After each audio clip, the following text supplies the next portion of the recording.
Hello, ladies and gentlemen. Welcome to Cardiology Lectures. I am Dr. Nik Nikam.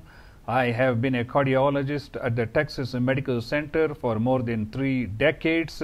And today, let us learn something about heart murmurs, clicks, RUBS, hums, and much more. So let us begin. First, let us learn about heart sounds, because the heart murmurs are intricately related to the heart sound and the intervals between them. Here we have a diagram of a heart, and here we have a hemodynamic representation of one cardiac cycle. Here the first heart sound, which is produced by the closure of the mitral and the tricuspid valves. So the first heart sound has two components, the mitral component, which comes first, followed by the tricuspid component, which comes next. As the ventricular pressure rises above that of the aorta or the pulmonary artery, the aortic valves open. The opening of the aortic and the pulmonic valves do not produce any appreciable sound. When the ventricular pressure begins to drop below that of the main arteries, the aortic and the pulmonic valves close, resulting in the second heart sound, which is S2. S2 has two components, namely the aortic component, which comes in first, followed by the pulmonic component, which comes after that.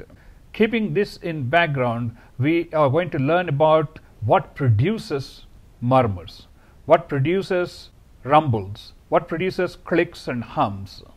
When there is smooth blood flow across a tube, it has a laminar flow. That means they are all going in their own pathway. As a result, there is no evidence of any disturbance, there is no turbulence, there are no eddy currents, so the flow produces no appreciable sound or murmur. On the other hand, if we have a tube which narrows, and all of a sudden now the volume of blood that was going through this tube cannot get through, as a result eddy currents are set up. That means the fluid swirls around in a chaotic fashion, which produces turbulence. This turbulence creates vibration. Based on this turbulence, the vibration that is created can be localized to a certain region. We can look at the duration, we can look at the intensity, then we can come to a conclusion as to what is causing this vibration, which is basically a murmur. Now let's look at some of the murmurs that we commonly hear in cardiac patients. As I told you at the beginning, we have the ventricular systole, which is from first heart sound to the second heart sound, and from the second heart sound back to the first heart sound, we have the ventricular diastole. So any turbulence, any disturbance in blood flow that is generated during systole results in systolic murmurs or rumbles, and similarly any disturbance during the diastolic phase of the cardiac cycle results in diastolic murmurs. There are certain situations which can cause both systolic and diastolic murmurs, which are called continuous murmurs. We can also come across extra cardiac sounds, which we are going to address in the future. Now let's talk about the systolic murmurs. The systolic murmurs are the ones which are between the first heart sound and the second heart sound. They can be ejection systolic murmurs created by turbulence across the aortic or the pulmonic valves. On the other hand, they can be hollow systolic murmurs created by turbulence across the mitral or the tricuspid valves. Sometimes we can get a mid-systolic murmur in patients with mitral valve prolapse, and we are going to look at the characteristics of the murmurs generated by each one of these conditions individually. Why do we get an ejection systolic murmur in aortic or pulmonic stenosis and a holosystolic murmur with mitral or tricuspid regurgitation. If you look at the pressure waveform here, this will clearly explain why we get an ejection systolic murmur with aortic or pulmonic stenosis versus a holosystolic murmur. The murmur results due to turbulence created by the flow of blood across a valve, especially when the valve is opening or closing. As a result, as you can see, when the ventricular pressure rises above that of the aorta, the aortic valve opens, and that's where the ejection systolic murmur begins. But in the case of mitral or tricuspid regurgitation, the ventricular pressure rises much earlier before it opens the aortic valve, because we have the isovolumic contraction period here. That's why we see the mitral regurg or the tricuspid regurg murmur extend all the way from the beginning of the first heart sound to the second heart sound. Now let's look at some of the characteristics of aortic systolic murmur. Patients with aortic stenosis, because of the narrowing across the aortic valve, have a systolic murmur. It is a mid-systolic murmur. It is diamond shaped in form. As the degree of aortic stenosis becomes greater, there is a delay in the systolic ejection phase of the left ventricle. As a result, there is a delay in the peak systolic murmur, and it extends all the way to end of the systole, along with reverse splitting of the second heart sound. In mild stenosis, as you know, the aortic component comes before the pulmonic component. As the stenosis gets more severe, there is prolongation of the left ventricular systolic phase. As a result, the aortic valve closes after the pulmonic valve closes, so the systolic murmur is carried all the way past the pulmonic second sound. Similarly, in patients with severe aortic stenosis, again we see a diamond-shaped ejection systolic murmur with late systolic peaking, along with reverse splitting of the second sound. In patients with calcific aortic valve, where the mobility of the leaflets is very limited, the second sound from the aortic valve may be muffled or may not be heard in certain circumstances. Another important feature that we need to keep in mind when we are talking about the aortic stenosis murmur is generally this is best heard in the right second intercostal space on the chest, and it radiates to both necks. If you have a severe aortic stenosis, a grade 3 or 4 murmur, then they can be conducted as bruit to both sides of the neck, which can be heard on the carotids. There's another important point that I want to bring about here is a Gallagher dissociation. What does the Gallagher dissociation mean? In patients with severe aortic stenosis, when we listen in the second right intercostal space, the murmur may sound harsh and noisy, whereas if you listen to the same murmur from the apex, it may sound musical. So this differentiation in quality of the aortic stenosis murmur was described by Gallagher, and hence it is called the Gallagher dissociation. So these are some of the features of murmurs of aortic stenosis. It is very important to remember some of the features of the aortic stenosis murmur. Namely, it is a diamond-shaped ejection systolic murmur. As the stenosis gets more severe, the systolic peaking of the murmur is prolonged, and with severe degrees of aortic stenosis, we see reverse splitting of the second sound, where the aortic closure comes in after the pulmonic valve closure. Besides aortic stenosis, there are a number of other conditions that can give rise to a mid-systolic or ejection systolic murmur. So let us look at some of those conditions. Of course, we have the hypertrophic cardiomyopathy with the hypertrophy of the entire ventricle or particularly the septum, which creates an outflow tract obstruction. It can also produce an ejection systolic murmur, which is diamond shaped. Since this is a dynamic obstruction as opposed to an aortic stenosis, which is a fixed obstruction, this dynamic obstruction can vary with maneuvers such as standing or Valsalva. When you stand, there is venous pooling of the blood, so there is less blood coming into the ventricle. As a result, the left ventricular cavity size is decreased. With the decrease in ventricular cavity, the opposition of the walls becomes much more severe, which results in more gradient across the mechanical obstruction. As a result, the murmur accentuates in a patient with hypertrophic cardiomyopathy. On the other hand, how come after rapid squatting, because of increased venous return, because of increase in left ventricular cavity size, the murmur becomes less pronounced? Whereas a murmur of aortic stenosis, as I said, the aortic valve is a fixed lesion. When people stand up, because of reduced venous return, there is reduced amount of blood going across the stenotic valve, which makes the murmur less prominent.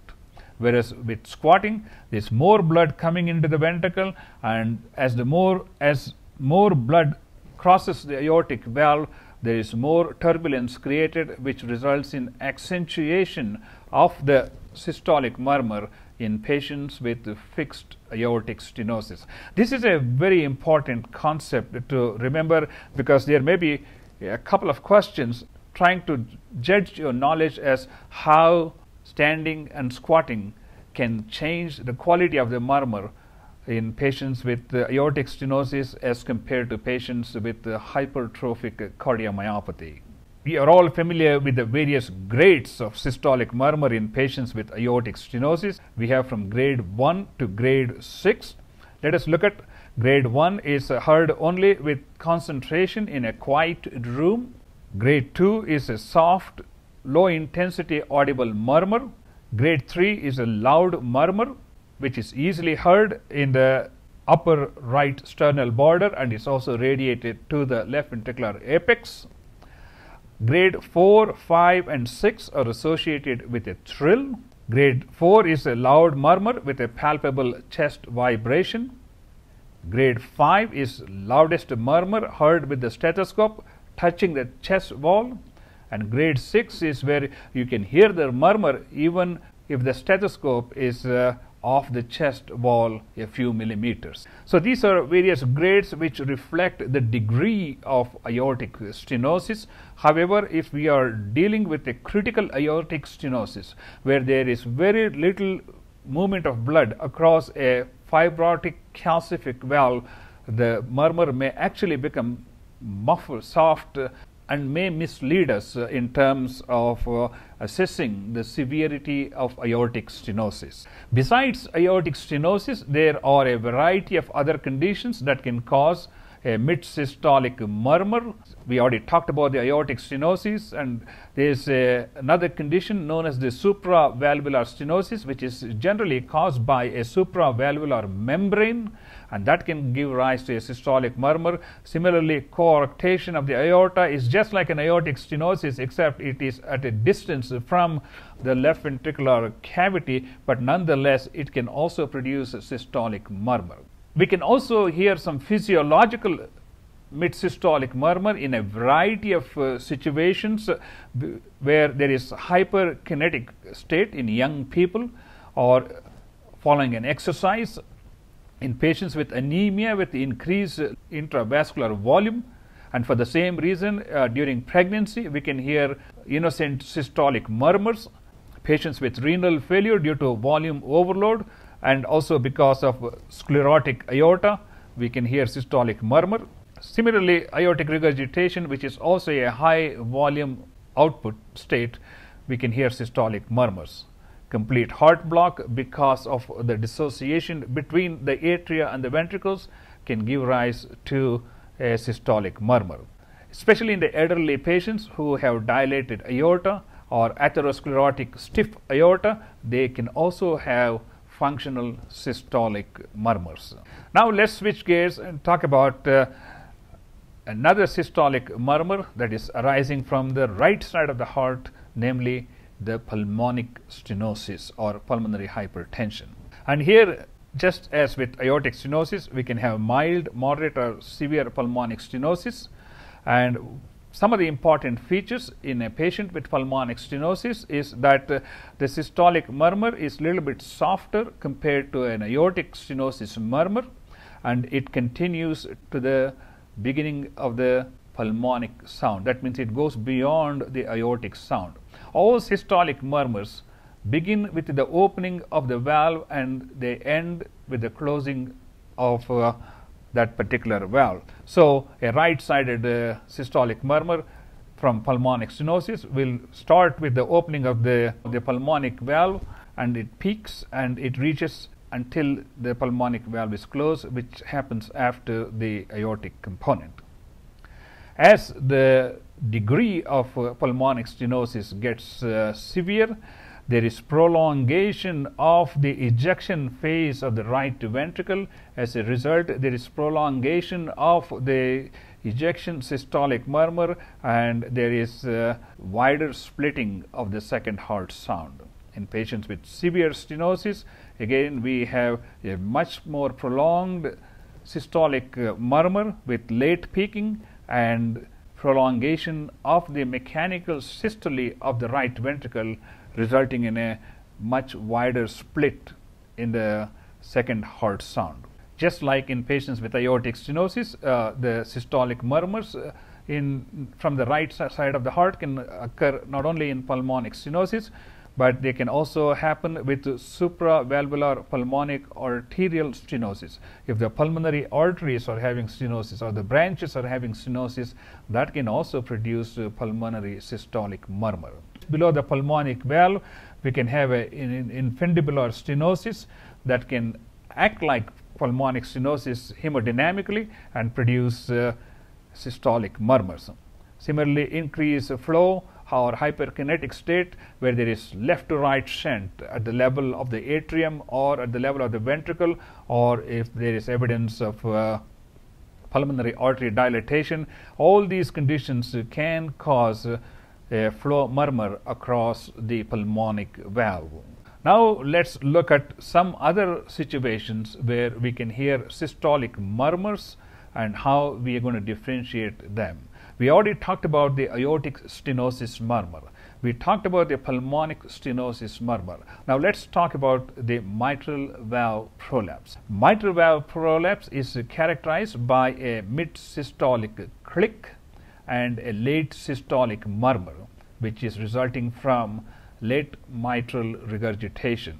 That is why it looks like a uniform frequency as compared to a diamond-shaped frequency we see in patients with aortic stenosis or pulmonic stenosis. We already talked about the hypertrophic cardiomyopathy, another condition that can give rise to systolic murmur, particularly coming from the right side of the heart, is the atrial septal defect, as a result of which this blood shunted from the left atrium into the right atrium and right ventricle and into the pulmonary circulation. So there is increased flow across the right side of the heart, which can produce systolic murmur, along with another important point, and that is the fixed splitting of the second heart sound. That is, the pulmonic component comes way past the aortic closure, and there is no variation with the respirations, because the heart is already getting so much blood from the left side. The inspiratory variations are negligible. In a patient with patent ductus arteriosus, not only we get a systolic murmur, but we also get a diastolic murmur, which we're going to highlight in a couple of minutes. Then let's talk about the the systolic murmurs produced by regurgitation across the mitral valve or the tricuspid valve. These are called holosystolic murmurs or pansystolic murmurs, And as I said at the beginning, they start as soon as the ventricular pressures rise above the atrial pressure, and they continue until the ventricular pressures drop below that of the atria. As a result, they are holosystolic. They last through the entire duration of the ventricular systole, including the isometric contraction and isometric relaxation of the ventricles. They are holosystolic murmurs heard in mitral regurgitation and also in tricuspid regurgitation. Similarly, a ventricular septal defect pretty much acts like a mitral regurgitation murmur, because when there is a ventricular septal defect, the pressure difference between the left ventricle and the right ventricle continues throughout the ventricular systolic phase. As a result, we get a continuous holosystolic murmur during the cardiac cycle. Let's talk a little more about the murmur related to the mitral valve prolapse. As I told you, the mitral valve prolapse begins with a click, which is related to the quick snapping action of the loose mitral leaflets, followed by their incompetence, which leads to systolic murmur. When the person stands, there is venous pooling, reduced venous return to the heart. As a result, the left ventricular cavity becomes smaller, and as the ventricle begins to contract, there is a snapping of these loose mitral leaflets much earlier, so we get the click happening much sooner, followed by a late systolic murmur. On the other hand, when there is squatting, the ventricular cavity becomes bigger. As a result, it takes a little longer for these leaflets to coapt in an inappropriate manner, of course. That's why there is delay of the systolic click and the murmur. This is similar to patients with hypertrophic cardiomyopathy, where reduced cavity size makes the murmur worse, and increased left ventricular volume improves the murmur. Now let's switch gears and talk about diastolic murmurs. Okay, let us continue with the systolic murmurs we have been talking about. Now we're going to focus on ventricular septal defect. As I told you at the beginning, because of the ventricular septal defect, the pressure difference in the left ventricle and the right ventricle continues throughout the ventricular systole. As a result, we get a typical holosystolic murmur from the ventricular septal defect. However, if we are dealing with a muscular ventricular dystrophy, a small ventricular defect, as the muscle contracts, the degree of ventricular septal defect may decrease. As a result, the murmur may be shortened once the ventricular defect shrinks in size. In patients who have ventricular septal defect with mild pulmonary stenosis, there is again a holosystolic murmur. In patients with the ventricular septal defect with severe pulmonic stenosis, there is a diamond-shaped murmur with a late peaking of the systolic murmur. In patients with VSD and Eisenmenger complex, there is a early diastolic murmur resulting from pulmonic regurgitation. If there is ventricular septal defect with aortic regurgitation, of course, we are going to get the holosystolic murmur from the ventricular septal defect along with the early diastolic murmur from the aortic regurgitation, and it may sound like a continuous murmur. Now let's switch gears and talk about the diastolic murmurs. The diastolic murmurs happen during the diastolic phase of the cardiac cycle, and they can either arise from the aortic or pulmonic valve, or they can arise from the mitral or tricuspid valves. So let us look at each one of these entities. Here is an example of an aortic regurgitation where the decrescendo murmur begins with the closure of the aortic valve, that is right after the second heart sound, and it rapidly decreases in intensity, and it stops before the beginning of the first heart sound. Similarly, the pulmonic regurgitation murmur sort of mirrors that of the aortic regurgitation, even though the intensity may be less pronounced compared to the aortic regurgitation murmur because of the pressure differences between the left and the right side of the heart. In patients with mitral stenosis, there are a bunch of things that are happening, and let's focus on those. In patients who have a mitral stenosis, because of the stiffened valves, as the blood flow begins, there is an opening snap. Followed by this, there is a mid-diastolic rumbling. And when the atria contract, then we get another late diastolic murmur contributed by the atrial contraction across the stenotic mitral valve. We have a similar feature in patients with tricuspid stenosis. In patients with patent ductus arteriosus, there is continuous blood flow across this shunt both during systole and diastole, which results in a continuous to and fro murmur. The mid-diastolic murmurs can be heard in patients with mitral stenosis. We must be familiar with the Carey-Coombs murmur, which is a mid-diastolic apical murmur heard in patients with acute rheumatic fever. And any condition that increases the flow across non-stenotic mitral valve, such as mitral regurgitation, ventricular septal defect, patent ductus arteriosus, high cardiac output, or complete heart block, all can produce mid-diastolic rumble.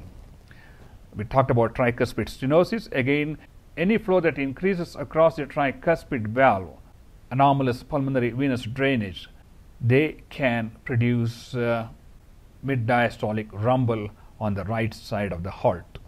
Aortic regurgitation murmur can be heard not only in patients with aortic incompetence or deformity, they can also be seen in patients with dilated aortic ring, especially in patients with severe hypertension or patients who have aortic aneurysm or patients who have aortic malformations such as one we see in patients with Marfan's syndrome. Widening of the commissures resulting from syphilitic infection. Similarly, congenital heart diseases where we see bicuspid aortic valve can also give rise to aortic regurgitation murmur. Sometimes we hear a pre-systolic murmur in patients with aortic regurgitation, which is known as the Austin-Flint murmur. So if we hear the word Austin-Flint murmur, we are talking about aortic regurgitation patient in whom we hear a pre-systolic murmur. Let's talk about pulmonic regurgitation. Again, just similar to the aortic valve, we see the pulmonic regurgitation in patients with pulmonary valve incompetence, in patients who have dilated pulmonary arteries, in patients with pulmonary hypertension, Marfan's, and also in patients with tetralogy and patients with ventricular septal defect. We should also be familiar with the Graham-Steele murmur. You may get a question on this one. Graham-Steele murmur is a pulmonary regurgitant murmur which is seen in patients with pulmonary hypertension due to dilatation of the pulmonary arteries, and it is usually associated with a loud P2. Now we talk about patent ductus arteriosus. This murmur extends from the first heart sound to the next first heart sound. As a result, we get a continuous murmur. It is called the to and fro murmur because the murmur sort of intensifies and then decreases in intensity before it increases in intensity. This is best heard in the left upper sternal border. And another condition that we need to be familiar is pericardial friction rub. It is a 3-component rub which has a late systolic component and an early diastolic component followed by an atrial systole. This is all related to the movement of the heart within the pericardial sac. As the pericardial layers rub against each other with the movement of the heart during atrial systole, ventricular relaxation, they all create some sort of like a scratchy noise. If you hold your hair and rub them, you hear that scratchy noise, and that's how the pericardial friction rub sounds. We also can hear sort of continuous murmurs in a variety of conditions. Along with patent ductus arteriosus, they may also be seen in patients with a long list of these conditions, namely AV fistula, ruptured aneurysm of sinus of Valsalva, aortic septal defect, and a whole number of conditions which you can look through this. Some of these conditions are rare, to say the least. So, ladies and gentlemen, this is a brief overview of heart murmurs, clicks, rumbles, and hums, RUBS. I hope this has been useful to you. Please do subscribe to our YouTube channel, and if you would like us to produce a video on any particular topic in the field of cardiology, let us know. So we will do the research and produce a video for your educational purpose. I am Dr. Nik Nikam, and thank you so much for watching this video.